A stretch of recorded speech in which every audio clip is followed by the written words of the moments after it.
Jonathan Swift by William Makepeace Thackeray.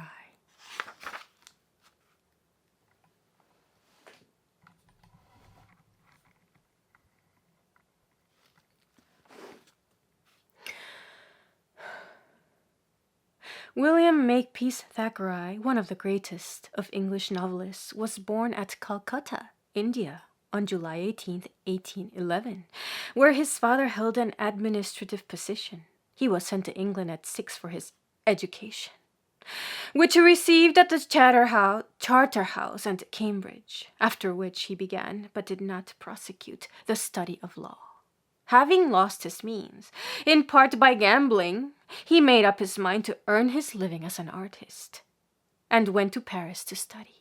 He had some natural gift for drawing, which he had already employed in caricature, but though he made interesting and amusing illustrations for his books, he never acquired any marked technical skill. He now turned to literature, and on the strength of an appointment as Paris correspondent of a short-lived radical newspaper, he married. On the failure of the newspaper, he took to miscellaneous journalism and the reviewing of books and pictures, his most important work appearing in Fraser's Magazine and Punch.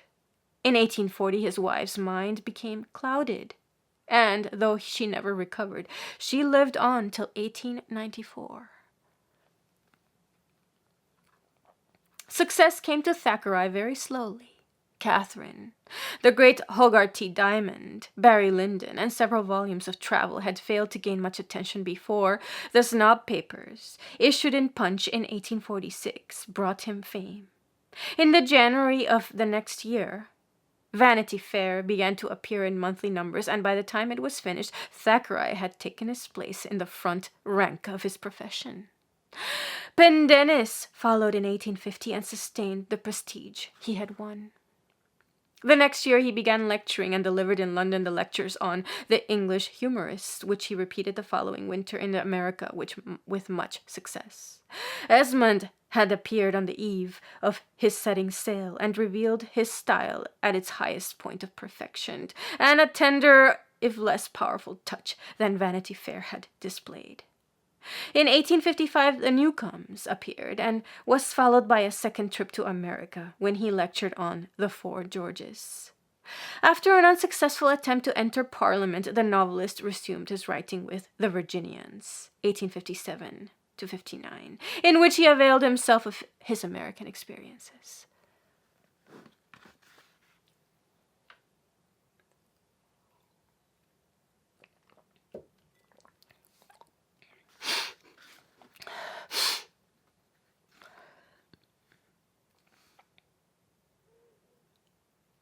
In January 1860, the Cornhill magazine was founded, with Thackeray as first editor, and launched on a distinguished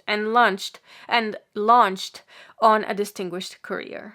Most of his later work was published in its pages, but Lovell the Widower and The Adventures of Philip have not taken a place beside his greater work. In the essays constituting the Roundabout Papers, however, he appeared at his easiest and most charming. After a little more than 2 years, he resigned the editorship, and on December 23, 1863, he died.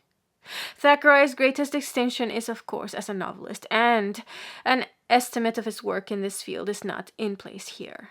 But as an essayist, he is also great. The lectures on the English humorists, of which the following paper on Swift was the first, were the fruit of an intimate knowledge of the time of Queen Anne, and a warm sympathy with its spirit. And here, as in all his mature work, Thackeray is the master of a style that for ease, suppleness, and range of effect has seldom been equaled in English.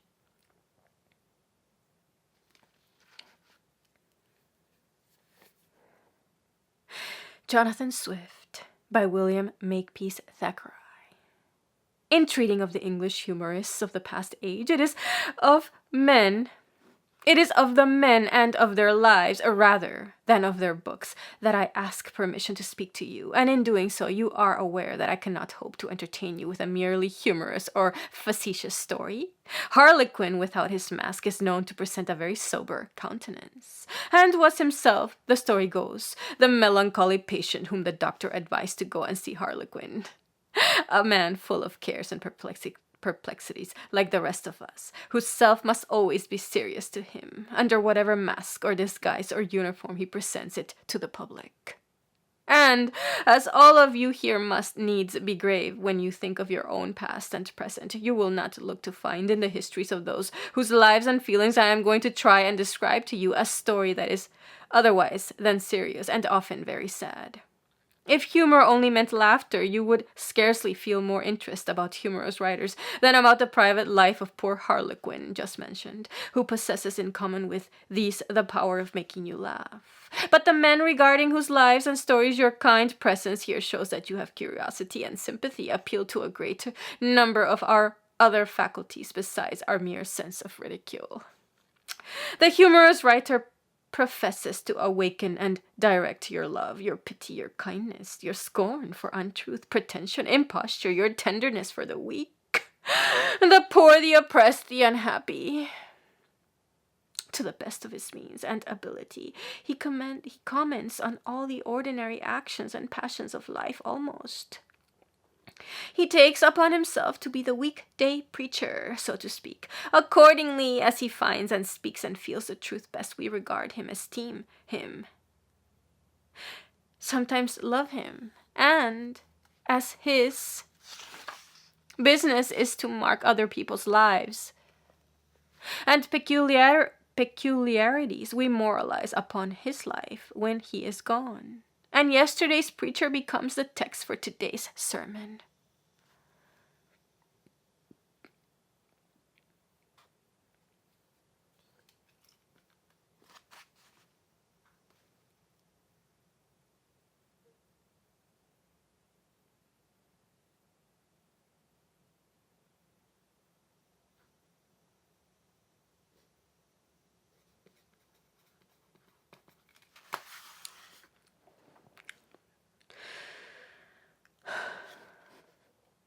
Of English parents and of a good English family of clergymen, Swift was born in Dublin in 1667, 7 months after the death of his father, who had come to practice there as a lawyer. The boy went to school at Kilkenny and afterwards to Trinity College, Dublin, where he got a degree with difficulty, and was wild and witty and poor.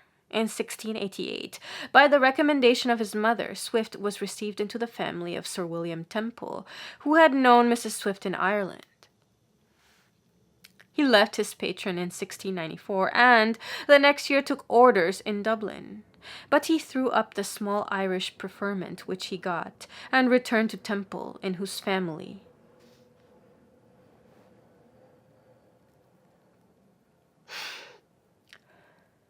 he remained until Sir William's death in 1699. His hopes of advancement in England failing, Swift returned to Ireland and took the living of Laracor. Hither he invited Hester Johnson, Temple's natural daughter, with whom he had contracted a tender friendship. While they were both dependents of Temple's, and with an occasional visit to England, Swift now passed 9 years at home. In 1709 he came to England, and with a brief visit to Ireland, during which he took possession of his deanery of St. Patrick. He now passed 5 years in England, taking the most distinguished part in the political transactions which terminated with the death of Queen Anne. After her death, his party disgraced and his hopes of ambition over, Swift returned to Dublin, where he remained 12 years. In this time he wrote the famous Drapier's Letters and Gulliver's Travels. He married Hester Johnson, Stella, and buried Esther van Homrig, Vanessa, who had followed him to Ireland from London, where she had contracted a violent passion for him.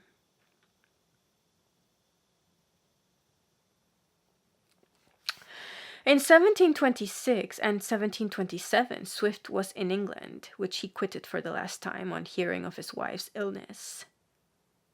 Stella died in January 1728, and Swift not until 1745, having passed the last 5 of the 78 years of his life with an impaired intellect and keepers to watch him.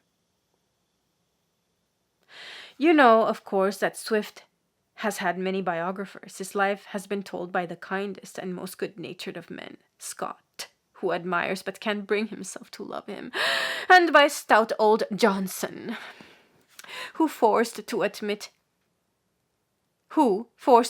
him into the company of poets, receives the famous Irishman and takes off his hat to him with a bow of surly recognition, scans him from head to foot, and passes over to the other side of the street.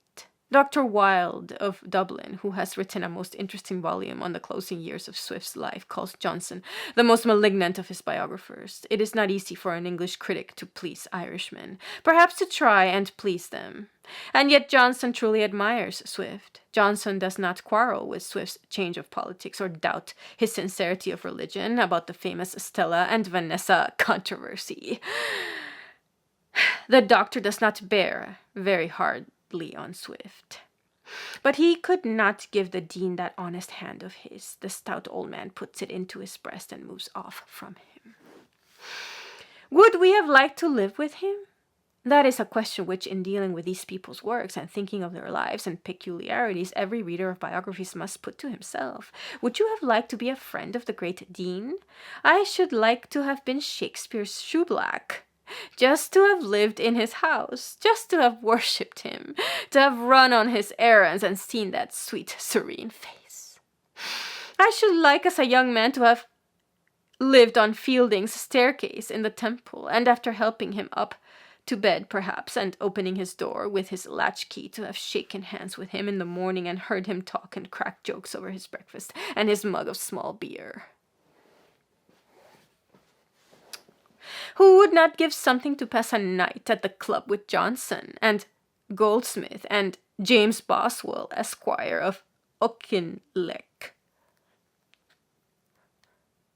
The charm of Addison's companionship and conversation has passed to us by fond tradition, but Swift, if you had been his inferior in parts, and that with a great respect for all persons present, I fear is only very likely, his equal in mere social station, he would have bullied, scorned, and insulted you. If, undeterred by his great reputation, you had met him like a man, he would have quailed before you, and not had the pluck to reply, and gone home, and years after written a foul epigram about you, watched for you in a sewer, and come out to assail you with a coward's blow and a dirty bludgeon.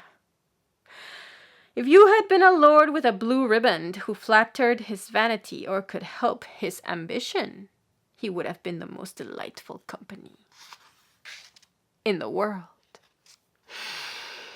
He would have been so manly, so sarcastic, so bright, odd, and original that you might think he had no object in view but the indulgence of his humor, and that he was the most reckless, simple creature in the world.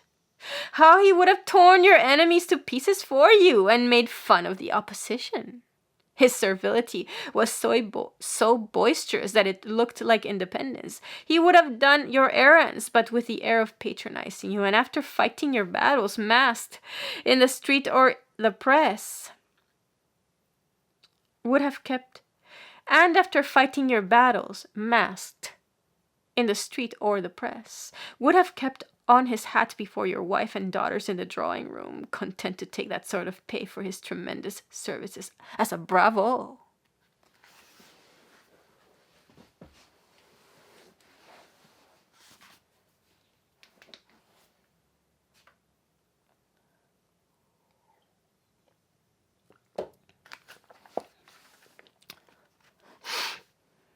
He says as much himself in one of his letters to Bolingbroke. All my endeavors to distinguish myself were only for want of a great title and fortune, that I might be used like a lord by those who have an opinion of my parts. Whether right or wrong is no great matter, and so the reputation of wit and great learning does the office of a blue riband or a coach and six. Could there be a greater candor? It is an outlaw who says, "These are my brains. With these I'll win titles and compete with fortune."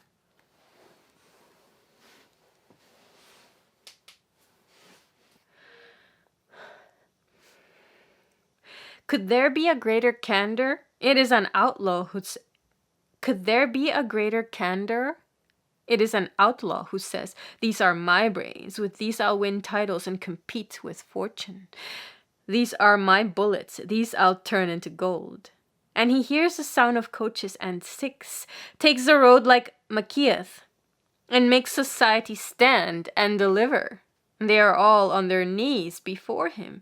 Down go my Lord Bishop's apron, and his Grace's blue riband, and my lady's brocade petticoat. In the mud, he eases the one of a living, the other of a patent place, the third of a little snug post about the court, and gives them over to followers of his own. The great prize has not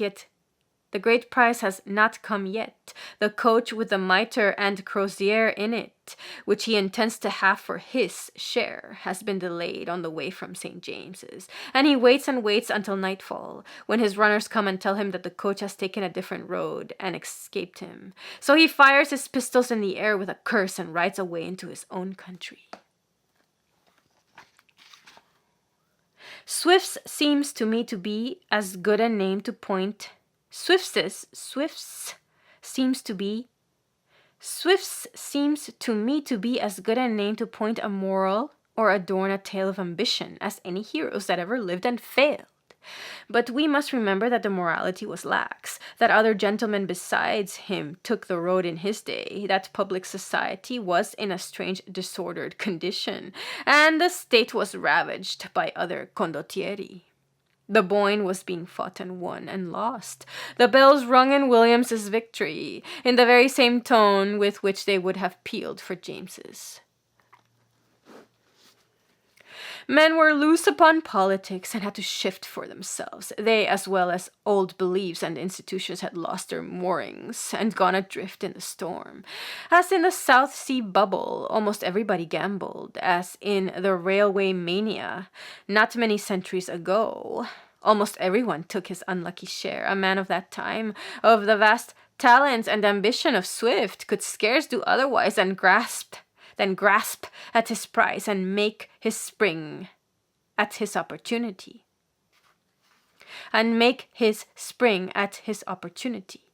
His bitterness, his scorn, his rage, his subsequent misanthropy are ascribed by some panegyrists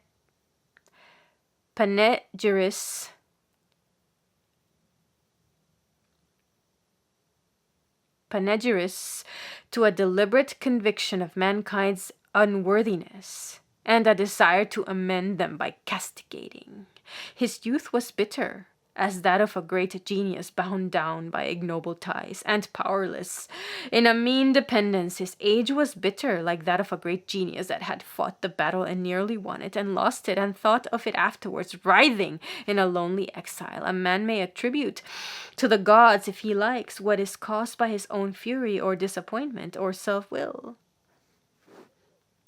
What public man, what statesman projecting a coup, what king determined on an invasion of his neighbor, what satirist meditating on an onslaught on society or an individual can't give a pretext for his move? There was a French general the other day who proposed to march into this country and put it to sack and pillage in revenge for humanity outraged by our conduct at Copenhagen. There is always some excuse for men of the aggressive turn. They are of their nature warlike, predatory, eager for fight, plunder, dominion. As fierce a beak and talon as ever struck, as strong a wing as ever beat, belonged to Swift. I am glad, for one, that fate wrested the prey out of his claws and cut his wings and chained him. One can gaze and not without awe and pity at the lonely eagle chained behind the bars. That Swift was born at number 7 Hoy's Court, Dublin, on the 30th November, 1667 is a certain fact, of which nobody will deny this sister island the honor and glory. But it seems to me he was no more an Irishman than a man born of English parents at Calcutta is a Hindu. Goldsmith was an Irishman and always an Irishman. Steele was an Irishman and always an Irishman. Swift's heart was English and in England. His habits English, his logic eminently English, his statement is elaborately simple. He shuns tropes and metaphors and uses his ideas and words with a wise thrift and economy as he used his money, with which he could be generous and splendid upon great occasions, but which he husbanded when there was no need to spend it. He never indulges in needless extravagance of rhetoric, lavish epithets, profuse imagery. He lays his opinion before you with a grave simplicity and a perfect neatness, dreading ridicule too as a man of his humor, above all an Englishman of his humor. Certainly would, he is afraid to use the poetical power which he really possessed. One often fancies in reading him that he dares not be eloquent when he might, that he does not speak above his voice, as it were, and the tone of society. His initiation into politics, his knowledge of business, his knowledge of polite life, his acquaintance with literature even, which he could not have pursued very sedulously during that reckless career at Dublin, Swift got under the roof of Sir William Temple. He was fond of telling in after life what quantities of books he devoured there, and how King William taught him to cut asparagus in the Dutch fashion. It was at Shin and at Moor Park, with a salary of £20 and a dinner at the upper servants' table, that this great and lonely Swift passed a 10 years' apprenticeship, wore a cassock that was only not a livery, bent down a knee, as proud as Lucifer's, to supplicate my lady's good graces, or run on his honours errands. It was here, as he was writing at Temple's table, or following his patron's walk, that he saw and heard the men who had governed the great world, measured himself with them, looking up from his silent corner, gauged their brains, weighed their wits, turned them and tried them and marked them. Ah, what platitudes he must have heard! What feeble jokes! What pompous commonplaces! What small men they must have seemed under those enormous periwigs to the swarthy, uncouth, silent Irish secretary. I wonder whether it ever struck Temple that Irishman was his master.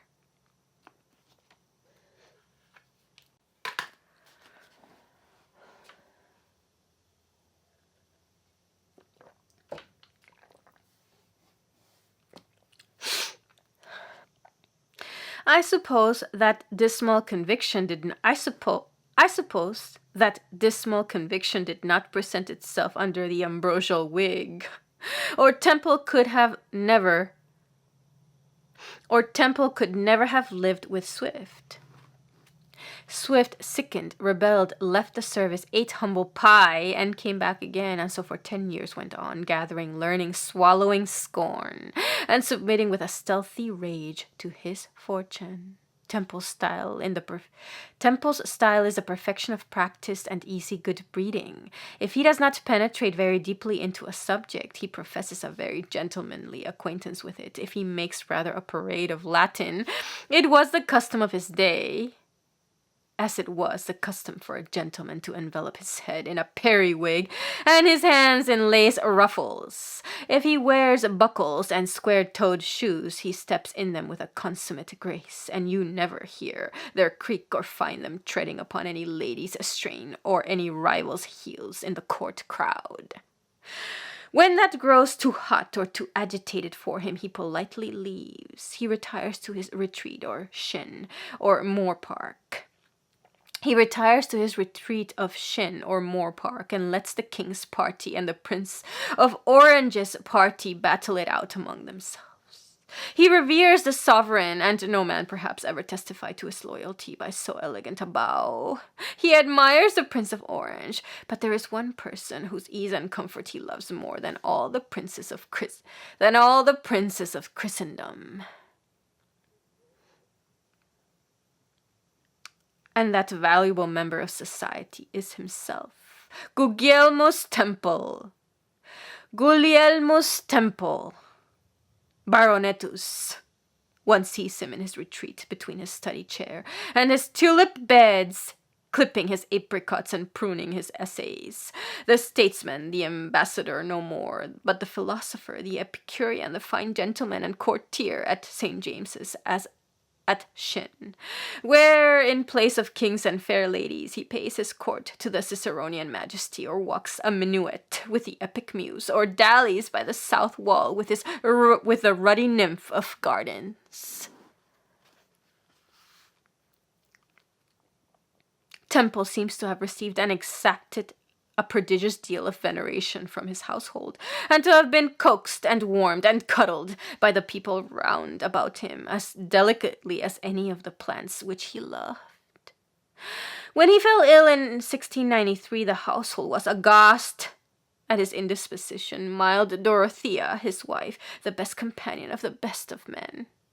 Mild Dorothea, peaceful, wise, and great, trembling beheld the doubtful hand of fate.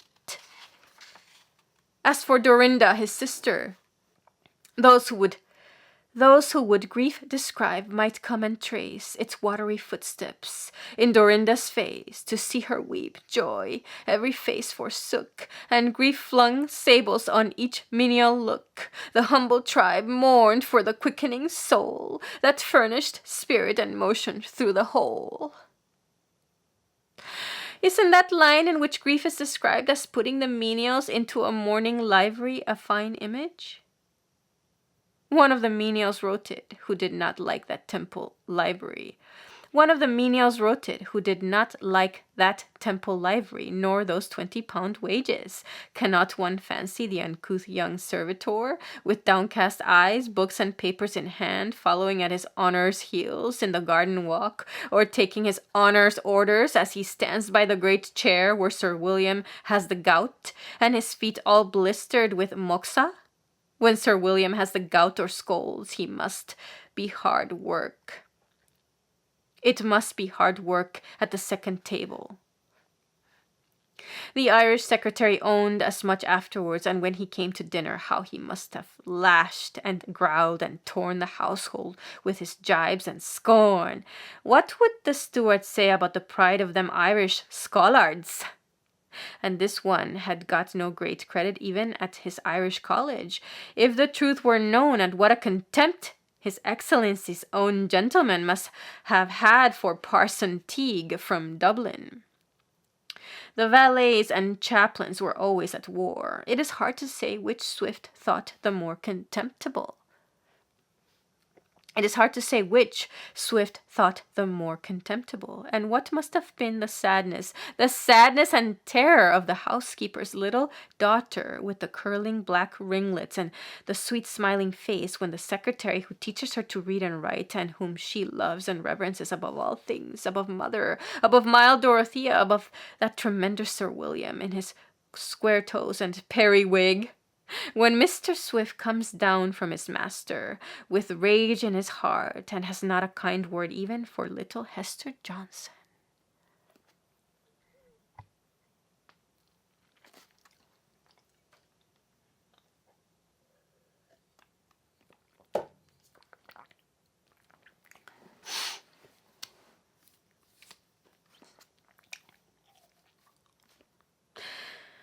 Perhaps for the Irish secretary His Excellency's condescension was even more cruel than his frown. Sir William would perpetually quote Latin and the ancient classics apropos of his gardens and his Dutch statues and plate-band, and talk about Epicurus and Diogenes, Laertius, Julius Caesar, Semiramis, and the gardens of the Hesperides, Maecenas, Strabo, describing Jericho and the Assyrian kings. Apropos of beans, he would mention Pythagoras' precept to abstain from beans, and that this precept probably meant that wise men should abstain from public affairs. He is a placid Epicurean. He is a Pythagorean philosopher. He is a wise man.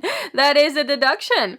Does not Swift think so? One can imagine the downcast eyes lifted up for a moment and the flash of scorn which they emit. Swift's eyes were as azure as the heavens, Pope says nobly, as everything Pope said and thought of his friend was good and noble. His eyes are as azure as the heavens and have a charming archness in them. And one person in that household, that pompous, stately, kindly Moore Park, saw heaven nowhere else. Saw heaven somewhere else. Saw heaven nowhere else. His eyes are as azure as the heavens and have a charming archness in them. And one person in that household, that pompous, stately, kindly Moor Park, saw heaven nowhere else. But the temple amenities and solemnities did not agree with Swift. He was half killed with a surfeit of shin pippins, and in a garden seat which he devised for himself at Moor Park, and where he devoured greedily the stock of books within his reach. He caught a vertigo and deafness which punished and tormented him through life. He could not bear the place or the servitude, even in that poem of courtly condolence, from which we have quoted a few lines of mock melancholy. He breaks out of the funeral procession with a mad shriek, as it were, and rushes away crying his own grief, cursing his own fate, foreboding madness and forsaken by fortune and even hope. I don't know anything more melancholy than the letter to Temple in which, after having broke from his bondage, the poor wretch crouches piteously towards his cage again and deprecates his master's anger. He asks for testimonials, for orders. The particulars required of me are what relate to morals and learning, and the reasons of quitting your honour's family, that is, whether the last was occasioned by any ill action. They are left entirely to your honour's mercy, though in the first I think I cannot reproach myself for anything further than for infirmities. This is all I dare at present beg from your honour, under circumstances of life not worth your regard.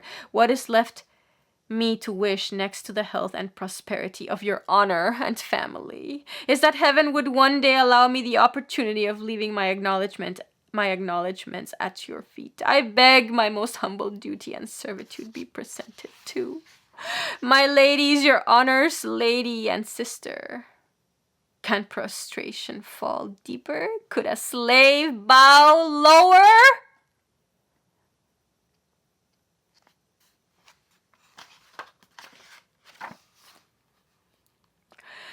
20 years afterwards, Bishop Kennett, describing the same man, says Dr. Swift came into the coffee house and had a bow from everybody but me. When I came to the antechamber at court to wait before prayers, Dr. Swift was the principal man of talk and business. He was soliciting the Earl of Arran to speak to his brother, the Duke of Ormond, to get a place for a clergyman. He was promising Mr. Thorold to undertake with my Lord Treasurer that he should obtain a salary of 200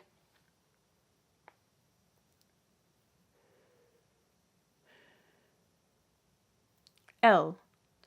per annum as member of the English Church at Rotterdam. He stopped F. Gwyn, Esquire, going into the Queen with the red bag, and told him aloud he had something to say to him from my Lord Treasurer.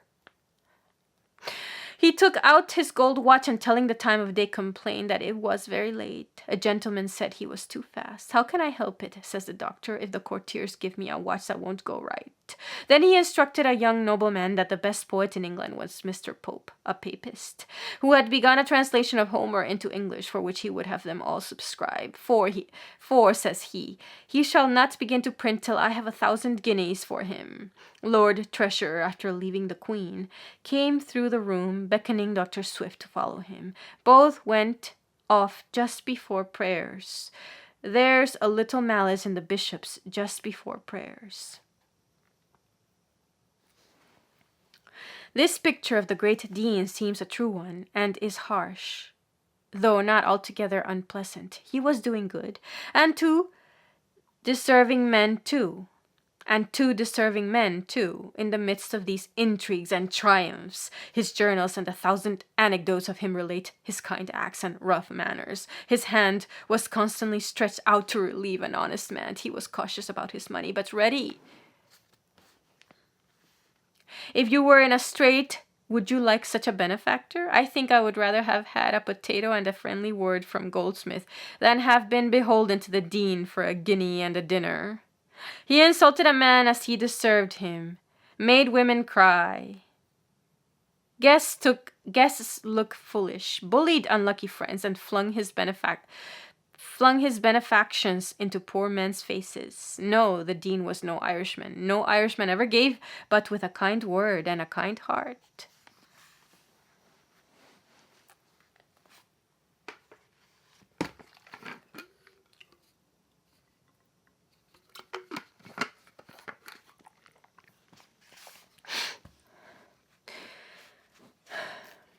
It is told, as it were, to Swift's credit, that the Dean of St. Patrick's performed his family devotions every morning regularly, but with such secrecy that the guests in his house were never in the least aware of the ceremony. There was no need, surely, why a church dignitary should assemble his family privily in a crypt, and as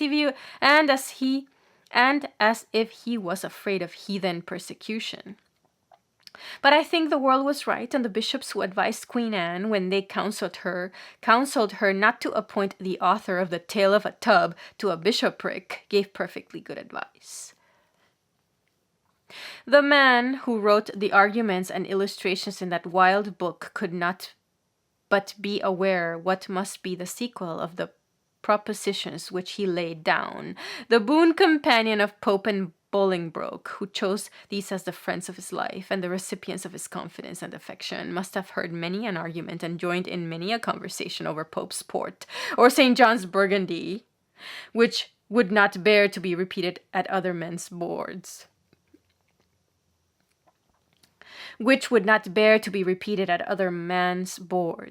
I know of few things more conclusive as to the sincerity of Swift's religion than his advice to poor John Gay to turn clergyman and look out for a seat on the bench. Gay, the author of the Beggar's Opera, Gay, the wildest of the wits about town. It was this man that Jonathan Swift advised to take orders to invest in a cassock and bands, just as he advised him to husband his shillings and put his £1,000 out at interest. The Queen and the bishops and the world were right in mistrusting the religion of that man.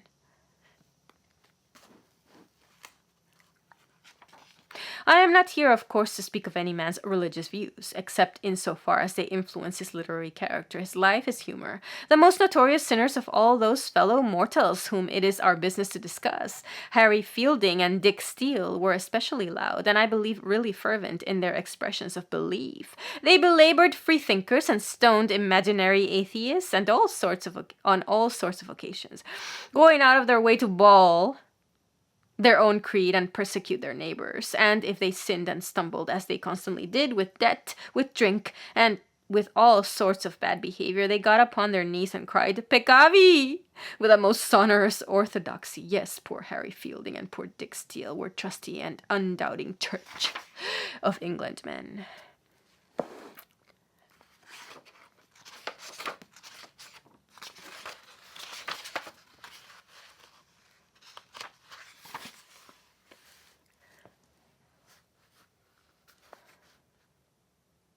They abhorred popery, atheism, and wooden shoes, and idolatries in general, and hiccuped church and state with fervor. But Swift? His mind had had a different schooling and possessed a very different logical power. He was not bred up in a tipsy guardroom and did not learn to reason in a Covent Garden tavern. He could conduct an argument from beginning to end. He could see forward with a fatal clearness in his old age, looking at the Tale of a Tub, when he said, "Good God, what a genius I had when I wrote that book." I think he was admiring not the genius, but the consequences to which the genius had brought him. A vast genius, a magnificent genius, a genius wonderfully bright and dazzling and strong, to cease to know, to see, to flash upon falsehood and scorch it to perdition, to penetrate into the hidden motives and expose the black thoughts of men. An awful and evil spirit.